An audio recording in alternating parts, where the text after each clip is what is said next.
Good morning student. कल हमने discuss किया था डिफरेंशियबिलिटी। डिफरेंशियबिलिटी क्या होती है? कंटिन्यूटी के जस्ट आगे एक्सरसाइज है, नेक्स्ट एक्सरसाइज डिफरेंशियबिलिटी, जो कि कंटिन्यू से रिलेटेड है। बहुत ही इंपॉर्टेंट टॉपिक है। डिफरेंशियबिलिटी होता क्या है, इसके बारे में हमने कल के लेक्चर में डिस्कस किए थे। आज उससे रिलेटेड कुछ अच्छे क्वेश्चंस करते हैं। एक क्वेश्चन हमने कल किया भी था, बहुत ही सिंपल क्वेश्चन। उससे बेहतरीन क्वेश्चन आज हम डिस्कस करेंगे, ठीक है? तो मुझे पूरी उम्मीद है आप लोग ध्यान से इसको देखेंगे और इस टाइप के क्वेश्चन और भी प्रैक्टिस करेंगे, ठीक है? चलिए शुरू करते हैं। क्वेश्चन हमारा ये है कि check out the function mod x-1 plus mod x-2 is differentiable at x equal to 2।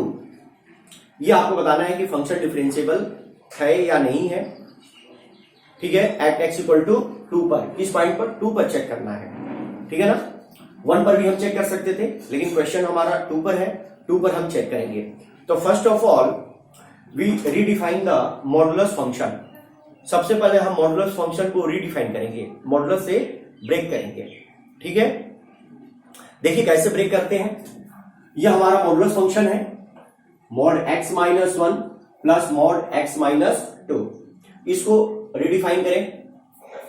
सबसे पहले इससे क्रिटिकल पॉइंट x की वैल्यू निकालिए। x-1 equal to 0, so x equal to 1 और x-2 equal to 0, so x equal to 2। तो number line system पर देखेंगे आप, 2 पॉइंट आगे 1 और 2, ठीक है? 1 और 2 आ गया। अब 3 पार्ट्स आपके सामने दिख रहा है। एक पार्ट -∞1 और एक 1 to 2 और एक 2 to ∞। इनके बीच में फंक्शन का बिहेवियर क्या होगा, हम ये चेक करेंगे, चेकआउट करेंगे कि फंक्शन किस टाइप का बिहेव कर रहा है, आपका किस तरह का फंक्शन बन रहा है, ठीक है ना? अब देखिए, जब -∞ और 1 के बीच में हम कोई भी x की वैल्यू रखेंगे तो ये आपका निगेटिव होगा, ठीक है? और ये भी आपका निगेटिव होगा। तो fx क्या होगा, लिखे यहां पर fx इक्वल टू, जब वैल्यू -1 से कम होगी तो ये हो जाएगी आपकी -(x+1), ठीक है? अब जब x की वैल्यू 1 से कम है तो ये भी आपकी निगेटिव होगी, निगेटिव वैल्यू होगी, तो क्या लिखेंगे? -(x+2), ठीक है? -(x+2) हो जाएगा। जैसे आप निगेटिव वैल्यू है तो निगेटिव वैल्यू आपको लिखोगे ना, अब मल्टीपल करोगे तो क्या आएगा? -(x+2), ये हो जाएगा आपका -(x+1). तो ये जनरल आप इसको जब सॉल्व करेंगे तो वैल्यू क्या आएगी? ये आपका जो है 2x कैंसिल नहीं होगा, 2 + 1 3 - 2x, ठीक है? 3 - 2x आ गया इनके बीच में, 3 - 2x, ठीक है?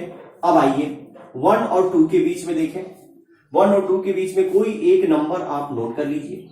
सपोज हमने 0 पुट कर लिया, 1.5 ले लिया, तो ये पॉजिटिव होगा और ये निगेटिव होगा। तो x-1 और ये वैल्यू आपकी क्या होगी? निगेटिव होगी, तो ये होगी -(x+2).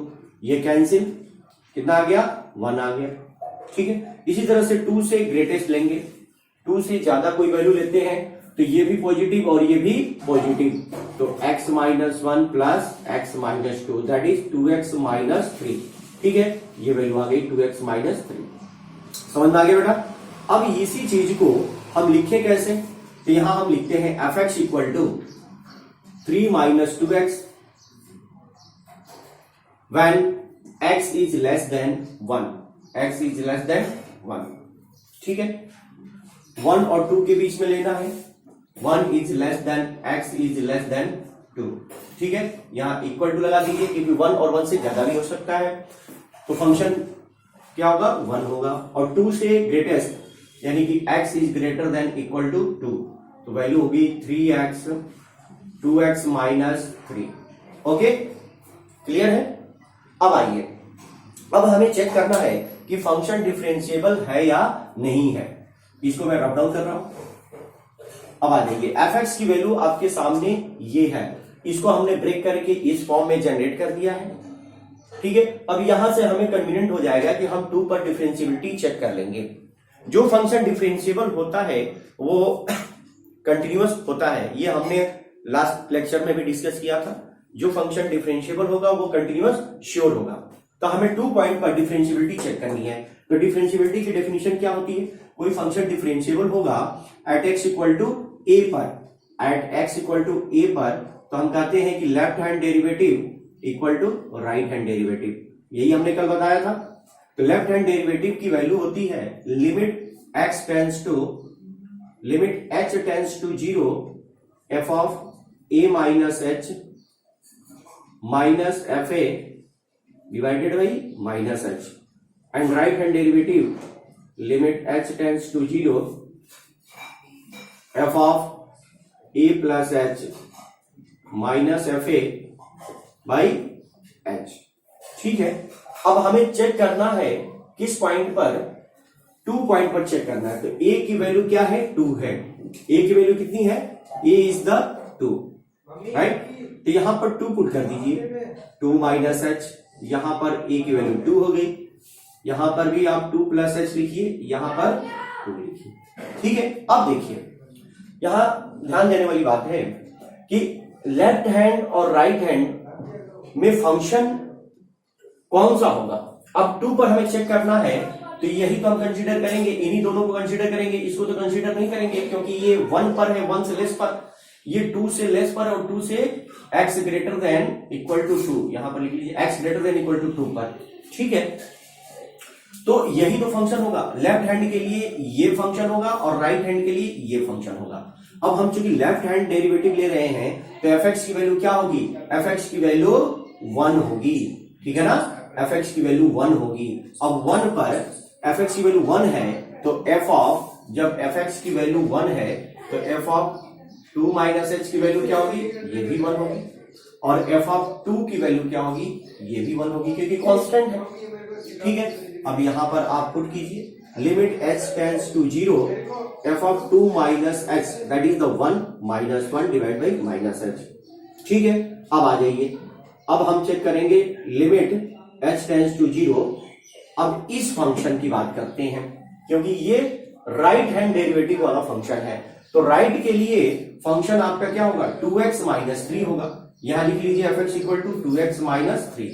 और जब fx equal to 2x minus 3 है तो f ऑफ 2 माइनस h की वैल्यू क्या होगी? ये 2 प्लस h, क्योंकि राइट में लेना है, 2 प्लस h। 2 प्लस h क्या होगा? 2 इंटू एक्स के जगह पर लिख लीजिए 2 प्लस h माइनस 3। तो कितना हो गया बेटा? 4 plus 2h minus 3 that is 1 plus 2h। सो यहां पर नोट डाउन कीजिए 1 plus 2h minus f of 2 की वैल्यू यहां पर 2 पुट कीजिए, 4 माइनस 3 1। ठीक है, डिवाइड बाई h। ये 1 से 1 कैंसिल हो गया। नेक्स्ट स्टेप में h से h भी कैंसिल हो जाएगा। तो ये वैल्यू आगे 0 divided by minus h, limit h tends to 0। तो 0 डिवाइडेड बाई माइनस h क्या होगा? ओवरऑल 0 हो जाएगा, ओवरऑल 0। और यहां पर क्या होगा? Limit h tends to 0 2 by only 2, constant 2 है। तो ये लिमिट पुट करते हैं, ये आ गया आपका 0 और ये हो गया आपका 2।